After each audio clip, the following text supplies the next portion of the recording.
Friends, अब हम अपने मेन टॉपिक पे आते हैं कि पढ़ना कैसे चाहिए।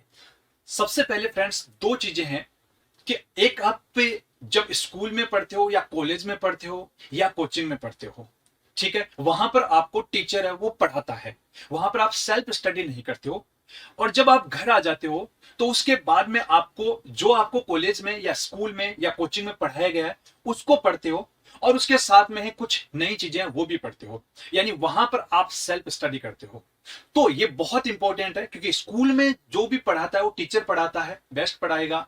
आपको कॉलेज में पढ़ाएगा, बेस्ट पढ़ाएगा, या आपको कोचिंग में पढ़ाएगा, कोई भी टीचर है वो बेस्ट पढ़ाएगा। वहां पर जो रोल होता है वो आपका रोल केवल इतना होता है कि जो भी टीचर आपको बता रहा है उस टीचर पे आप 100% पहले तो बिलीव करो। क्योंकि बहुत सारे स्टूडेंट गलती ये कर जाते हैं कि वो अपने टीचर पे बिलीव नहीं करते हैं। वो ये नहीं सोचते हैं कि ये जो टीचर बता रहा है ये बहुत काम की बात बता रहा है। बहुत कम से कम मैं बता रहा हूं आपको, कम से कम 70 to 80% बच्चे ऐसे होते हैं जो बहुत कैजुअल वे में वहां पर कोचिंग में बैठे रहते हैं, या मैं कहूं कि जो स्कूल है उसमें रहते हैं या कॉलेज है उसमें रहते हैं। फ्रेंड्स, आपको इतनी अटेंशन के साथ में बैठना है कि जो भी टीचर आपको पढ़ा रहा है उसकी बात को ध्यान से समझना है, क्योंकि वो टीचर कब क्या काम की बात बता दे आपको खुद को भी नहीं पता। और उस टाइम पे आपको बिल्कुल अलर्ट मोड में रहना है, और इस मोड में दिमाग को यह सिग्नल भेज देना है कि जो टीचर मुझे पढ़ा रहा है कोचिंग में या कॉलेज में या स्कूल में मुझे पढ़ा रहा है वो मुझे सारी बातें समझ में आ रही है, मुझे याद आ रही है, सारी की सारी चीजें हैं वो मुझे याद हो रही है। क्योंकि बहुत सारे बच्चे केवल कि हाँ सर यहां पढ़ा रहे हैं ना, ठीक है घर जाके देख लेंगे। नहीं फ्रेंड्स, अगर आपने ये सोच लिया तो वो टीचर है वो आपको पढ़ा रहा है, वो क्या इंपॉर्टेंट बातें बोल देगा आपको कुछ पता ही नहीं चलेगा।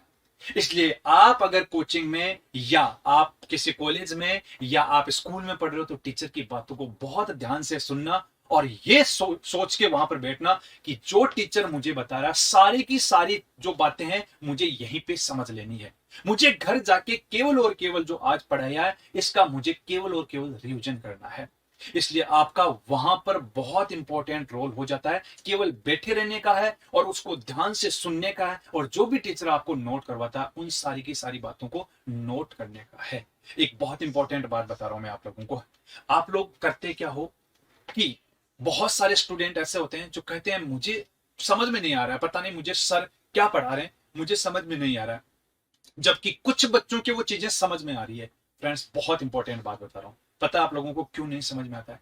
क्योंकि जिस वक्त वो टीचर बातें पढ़ा आपको कोई भी चीज पढ़ा रहा है, कुछ बातें बता रहा है, तो पता है आप अपने माइंड को क्या बोलते हो? पता नहीं सर क्या पढ़ा रहे हैं, पता नहीं मेरे तो समझ में नहीं आ रहा है। वो टीचर क्या बता रहा है उस बारे में आप सोच ही नहीं रहे हो, आप मुझे तो समझ में नहीं आ रहा है। दोस्तों, जब आप ये सिग्नल अपने माइंड को भेजते हो तो सच में ही आपके समझ में नहीं आएगा।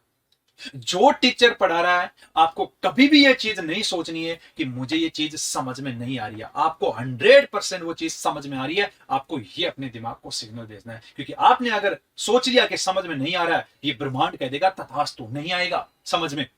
और उससे आपको ये पता नहीं है, उससे ना तो उस टीचर का कुछ घाटा होने वाला है ना और स्टूडेंट का होने वाला है, सिर्फ और सिर्फ आपका घाटा होने वाला है, और वो आपको वो चीज समझ में नहीं आएगी।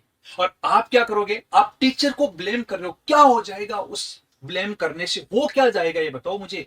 उससे आपको क्या समझ में आने लग जाएगा? कभी भी समझ में नहीं आएगा आप लोगों के। मैं मानता हूं कि कोई टीचर 19 पढ़ाता था, कोई 20 पढ़ाता है, कोई 21 पढ़ाता है, लेकिन कोई भी अगर टीचर पढ़ाता है तो वो अपनी पूरी ताकत लगाता है, पूरी जान लगाता है। उसका एक एम होता है कि मुझे जो चीज आ रही है उससे भी मैं बेस्ट इन स्टूडेंट्स को बताऊं मैं। इसलिए स्टूडेंट्स बहुत मेहनत करते हैं वो टीचर, और अपनी बातें वो समझाते हैं। तो आपको कभी भी ये गलत सिग्नल अपने माइंड को नहीं भेजना। आपको अलर्ट मोड में पूरा हमेशा यही कहना है कि हाँ मुझे सारी चीजें हैं वो समझ में आ रही है।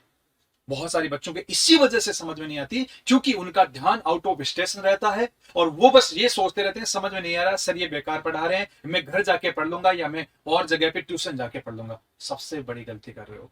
बहुत सारे आपने स्कूलों में देखा होगा, कई बच्चे होते हैं जो क्लास में उतने सिंसियर नहीं बैठे रहते हैं, लेकिन वो वहां पर क्या क्यों नहीं बैठे रहते हैं? वो इसलिए नहीं बैठे रहते हैं क्योंकि उनका माइंड एक ही चीज कहता है, ठीक है ये चीज तुम ट्यूशन में जाके पढ़ लूंगा। बहुत बड़ी गलती कर रहे हो स्टूडेंट्स। वही टीचर आपको वहां स्कूल में पढ़ा रहा है तो आपके समझ में नहीं आ रहा है, और वही टीचर आपको वहां पर इंस्टीट्यूट पढ़ा रहा है तो वहां समझ में आ रहा है। आप कितना गलत कर रहे हो, आप कितना तो अपना टाइम खराब कर रहे हो आप, और कितना अपने साथ में गलत कर रहे हो आप। अगर आप स्कूल में पढ़ा रहा है या कहीं भी पढ़ा रहा है तो दो जगह जाने की क्या जरूरत है। आप वहीं पे चीजों को समझ लो ना। आपकी चीजें समझ में केवल और केवल इसलिए नहीं आती है क्योंकि आपने सोच लिया है कि मुझे ट्यूशन जाना है या मुझे अभी समझ में नहीं आ रहा है, और कोई रीजन नहीं हो सकता। 1-2% में मान सकता हूं कि कई बार चलो ठीक है जो टीचर समझाना चाह रहा है वो अपनी तरफ से बेस्ट बताता है, लेकिन हो सकता है थोड़ा सा जो तरीका है वो हो सकता है थोड़ा सा अलग तरीका हो जिसकी वजह से थोड़ा सा लेट समझ में आए। ये चीज मैं मानता हूं, लेकिन समझ में नहीं आई ये चीज है, ये सिर्फ और सिर्फ आप अपने माइंड को सिग्नल भेजने की वजह से वो चीज है वो समझ में नहीं आती है। ठीक है स्टूडेंट्स, अब हम बात करते हैं कि जब आपकी छुट्टी हो जाए कोचिंग से, स्कूल से या कॉलेज से, तो आप घर आते हो किसी भी एग्जाम की, कंपटीशन के एग्जाम की, या जो भी यूजी पीजी 10th 12th जिसकी भी आप तैयारी कर रहे हो, आप घर आके उसके बाद में सेल्फ स्टडी करते हो। बहुत इंपॉर्टेंट बात बता रहा हूं मैं आपको क्या करना, आपका सबसे पहले तो आपका एक अलग से एक जगह होनी चाहिए, एक स्पेस होनी चाहिए जहां पर आप है वो पढ़ाई करते हो। लगभग 90% घरों में ये होता है कि जो पढ़ता है उसको अलग से कमरा मिल जाता है, लेकिन फिर भी अगर मान लो अलग कमरे की व्यवस्था नहीं है, कोई बात नहीं है, जहां पर भी आपके बैठने की व्यवस्था है वहां से आपको शुरुआत करनी है। सबसे पहले आप जहां पर पढ़ रहे हो तो अपने आसपास में चीजें फैली हुई नहीं होनी चाहिए। अगर आपका अलग से कमरा है पढ़ने का तो वहां पर तौलिया पड़ा है, इधर कुछ जुराब पड़े हैं, इधर की तरफ कुछ पड़ा है, इधर की तरफ कुछ पड़ा है, किताबें बिखरी हुई पड़ी है। फ्रेंड्स, बहुत गलत इफेक्ट पड़ता है। मुझे एक चीज बताइए, एक फौजी होता है, उसमें जोश कब आता है? जब वो फौजी की ड्रेस में होता है। एक जोकर का रोल जोकर तभी प्ले कर सकता है जब वो जोकर की ड्रेस में होता है। तो फ्रेंड्स, ये बहुत जरूरी होता है कि जब आप तैयारी कर रहे हो ना तो आपके आसपास में नेगेटिव एनर्जी नहीं होनी चाहिए। आपको आपके कपड़े, आपकी किताबें, हर चीज है वो वेल अरेंज तरीके से होनी चाहिए। और क्योंकि आप ये फैली इसलिए हो जाती है क्योंकि आप हमेशा फैलाते रहते हो चीजों को और उनको समेटते नहीं हो। तो सबसे पहले जरूरी चीज है कि चीजें हैं वो सारी की सारी वेल अरेंज होनी चाहिए। अब आपके कमरे में एक होनी चाहिए टेबल, एक होनी चाहिए कुर्सी, और कुर्सी ध्यान रखना आरामदायक कुर्सी नहीं होनी चाहिए। जो नॉर्मल कुर्सी होती है वो कुर्सी आपके कमरे में होनी चाहिए। एक टेबल होनी चाहिए, ठीक है। बहुत जिस तरीके से आप एग्जाम में 15 मिनट में 15 पेज की चीज को याद कर लिया था, वही फॉर्मूला हमें यहां अपनाना है। अगर उस फॉर्मूले को हमने यहां पर अपनाया तो फिर हमें कोई चीज समझ में ना आए या हम भूल जाए ऐसा। जो आपको क्या करना है कि एक टेबल कुर्सी है वो अपने कमरे में रखनी है। आपकी टेबल पे केवल वही चीजें होनी चाहिए जो आप पढ़ने वाले हो। मतलब ऐसा नहीं है कि 10-15 किताबें हैं वो पढ़ी रहे और फिर उसके बाद में आप पढ़ रहे हो, नहीं। जिस वक्त आप जिस टॉपिक को पढ़ रहे हो केवल और केवल आपके टेबल पे वही किताब होनी चाहिए, रफ कॉपी होनी चाहिए, और आपके पास में क्या होना चाहिए? पानी की बोतल होनी चाहिए। और एक बहुत इंपॉर्टेंट चीज बता रहा हूं मैं, आपके टेबल पे या तो टेबल वॉच होनी चाहिए या सामने आपकी दीवार जहां पर आपका तरफ मुंह है उस तरफ घड़ी होनी चाहिए, दीवार घड़ी होनी चाहिए। या अगर आपके हाथ की घड़ी है तो वो घड़ी होनी चाहिए आपकी टेबल पर। जो पढ़ रहे हो आप वो होना चाहिए, जो भी टॉपिक पढ़ रहे हो। रफ कॉपी होनी चाहिए, पेन होना चाहिए। ध्यान रखना बहुत सारे कलर के पेन आप मत रख लेना। बहुत सारे बच्चे होते हैं जो 10 से 15 कलर के जो पेन है वो अपने पास में रखते हैं। बहुत बड़ी गलती करते हो क्योंकि आपका ध्यान पढ़ने में नहीं होता है। फिर ये होता है कि किस कलर का पेन में यूज लो। फ्रेंड्स, आपको सिर्फ और सिर्फ अपनी जो पढ़ाई है वो कैसे करनी है उस पर ध्यान देना है। आपको बहुत कलरिंग सारी चीजें इनके ऊपर ध्यान नहीं देना है। तो पेन है वो 2 मैक्सिमम है, एक तो ब्लू कलर का और एक ब्लैक कलर का। इसके अलावा आपके वहां पर कोई पेन नहीं होना चाहिए। बहुत सारे पेनों से उल्टा आपका ध्यान है वो डाइवर्ट होता है। तो आपकी जो पढ़ने वाली सामग्री है वो पानी की बोतल होनी चाहिए। हर 10-15 मिनट में आपको एक बार पानी है वो पी लेना है। 10-15 मिनट में आपको एक बार पानी पी लेना है ताकि आप कंप्लीटली हाइड्रेटेड रहो। और क्या होनी चाहिए?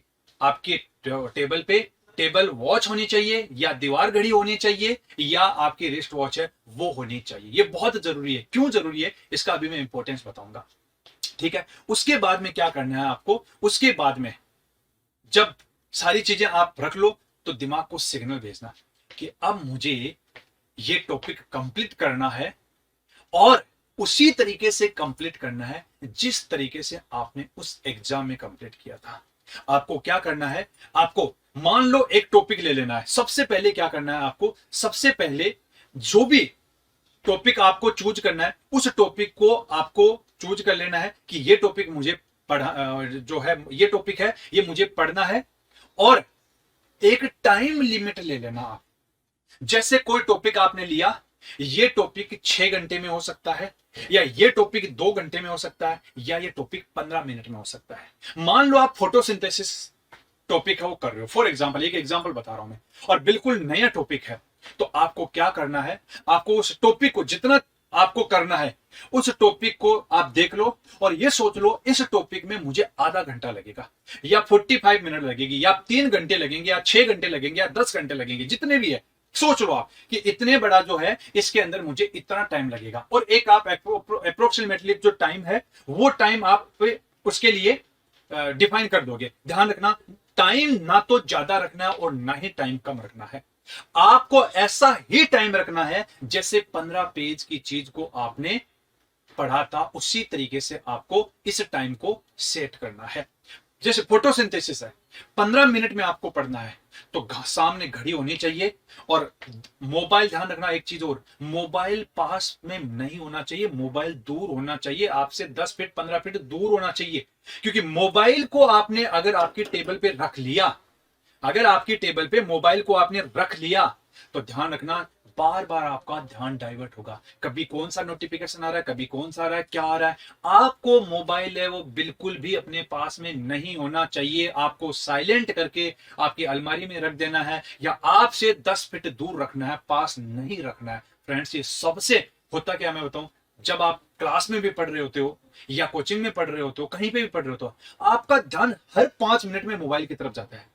हर 5 मिनट में, 10 मिनट में आप मोबाइल देखते हो, किसी का आया तो नहीं। फ्रेंड्स, अगर आपको सक्सेस पानी है तो फिर इस मोबाइल को बार बार मत देखो आप। हाँ, आप अगर मोबाइल पे पढ़ रहे हो या आप मोबाइल पे कोई टॉपिक देख रहे हो तो एक अलग बात है, हाँ उससे आप सीख रहे हो, लर्न कर रहे हो, ठीक है, उस टाइम पे हो सकता है वो 2 घंटा भी आपके पास में रहे। लेकिन अगर आप वैसे किताबों से पढ़ रहे हो तो उस टाइम पे आपके पास में मोबाइल नहीं होना चाहिए। बात समझ में आ गई। अब 15 मिनट में आपको मान लो फोटोसिंथेसिस कंप्लीट करना है तो आपको ठीक यही सोचना है कि जिस तरीके से एग्जाम में मैंने किया था वैसे मैं यहां पर करूंगा और 15 मिनट में उस टॉपिक को एनी हाउ खत्म कर दो। उस टॉपिक को एनी हाउ खत्म कर दो कि 15 मिनट में मुझे, ध्यान रखना इस टाइम पे ना तो आपको यह सोचना है कि मैं भूल जाऊंगा, ना आपको यह सोचना है कि मैं ये जो है ये पता नहीं मुझे याद होगा नहीं होगा। सिर्फ और सिर्फ आपका काम है वो है उस टॉपिक को कंप्लीट करना और वो भी 15 मिनट में। फ्रेंड्स, मैं गारंटी लेता हूं आपका दिमाग इतना तो तेज दौड़ेगा और आपका माइंड है वो इतना फ्रेश फील करेगा, जो भी चीजें पढ़ रहे हो सारी माइंड के अंदर आती जाएगी। आपको ना तो कोई नेगेटिव विचार आ रहे हैं ना कुछ और आ रहा है। जैसे जैसे घड़ी आपको सामने देख रहे हो आपको लगेगा अरे 5 मिनट हो गई, अरे 10 मिनट हो गई, मेरा टॉपिक इतना कंप्लीट रह गया, इतना बच गया। आपकी स्पीड और तेज बढ़ेगी और तेज बढ़ेगी। वो चीजें आपकी लॉन्ग मेमोरी में भी जाएगी, आप कभी भी उस चीज को नहीं भूलोगे क्योंकि आपका ये तरीका एग्जाम में अपनाया हुआ है। आपको हर टॉपिक जो है वो बिल्कुल ऐसे के ऐसे ही करने हैं। अब जैसे आपको मान लो एक 6 घंटे का टॉपिक है, फॉर एग्जांपल एक 6 घंटे का टॉपिक है, तो आपको क्या करना है कि उस टॉपिक को आपको डिवाइड कर देना है। पहले, सबसे पहले 6 घंटे का टॉपिक है, आपने सोच लिया कि ये 6 घंटे का टॉपिक है। आपको क्या करना है, आपको सबसे पहले उस टॉपिक में 45 मिनट है वो देनी है सबसे पहले। ठीक है, 45 मिनट में आप ये सोच लो कि मुझे 45 मिनट में इतना टॉपिक कंप्लीट करना है। फिर बता रहा हूं, मोबाइल आपके पास में नहीं होना चाहिए, मोबाइल आपसे दूर होना चाहिए। 45 मिनट में आप सोच लो कि मुझे इतना टॉपिक है वो कंप्लीट करना है। हर 45 मिनट के बाद में आपको 10 मिनट का रेस्ट करना है क्योंकि हमारा दिमाग है वो 45 से 50 मिनट में थोड़ा सा थक जाता है और इसको 5 से 10 मिनट की रेस्ट चाहिए होती है। कितने मिनट की? 5 से 10 मिनट की रेस्ट चाहिए होती है। तो हर 45 मिनट के बाद में आपको 5 से 10 मिनट का रेस्ट लेना है, और उस 5 से 10 मिनट में आपको क्या करना है? उस 5 से 10 मिनट में आपको चेयर से उठ जाना है, और उठ के आपको कमरे में घूम लेना है, या बाहर अगर है तो बाहर घूम सकते हो, आप पानी पी सकते हो, कुछ खा सकते हो, या आपका कोई फेवरेट म्यूजिक है वो भी आप सुन सकते हो, ताकि आप फ्रेश हो जाओ। और 45 मिनट के बाद में आपको फिर से वापस बैठ जाना है, और जो 45 मिनट में आपने पढ़ा है, पीछे अभी 45 मिनट में पढ़ा है, आंखें बंद करके ये सोच लेना कि 45 मिनट में मैंने क्या पढ़ा था। आपको थोड़ा सा जल्दी जल्दी उसका रिवीजन करना है कि मैंने ये पढ़ा था, ये पढ़ा था, ये पढ़ा था, ये पढ़ा था। आपको आंखें बंद करके दोस्तों 5 मिनट में आपका फिर से रिवीजन हो जाएगा, और उसके बाद में जो आपने टॉपिक पढ़ा है उस टॉपिक को पिछले 45 मिनट में फिर से उसको देख लो एक बार कि मैंने क्या पढ़ा था। 5 मिनट में फिर से आपका उसका रिवीजन हो जाएगा। यानी आपने अब तक 3 बार रिवीजन कर लिया है। जब आप पहले उस टॉपिक को पढ़ रहे थे तब, उसके बाद में जब आपने 10 मिनट का रेस्ट लिया तब, और उसके बाद में फिर से वापस से आपने उसको एक बार फिर से देख लिया। यानी आपने 3 बार रिवीजन कर लिया फ्रेंड्स। और इसी तरीके से फिर से आपको अगले, अब 45 मिनट में से 10 मिनट तो ये गए, 35 मिनट बचे, 35 मिनट फिर कोई नया टॉपिक देख लो फ्रेंड्स। इस तरीके से आपको जो भी टॉपिक है, जो भी, या एक ही टॉपिक चल रहा है जैसे 5-6 घंटे का है, तो आप आगे आगे ऐसे चलते जाओ। मैं गारंटी लेता हूं जो टॉपिक आप 2 दिन में करते थे या 3 दिन में करते थे, वो 5 घंटे में ही हो जाएगा। क्योंकि, और ना ये समस्या रहेगी कि आप भूल रहे हो, क्योंकि आप भूलते तब हो जब आप मरे मन से पढ़ते हो, मुझे पढ़ना पड़ेगा, जब आप ये कहते हो ना, तब आप भूलते हो।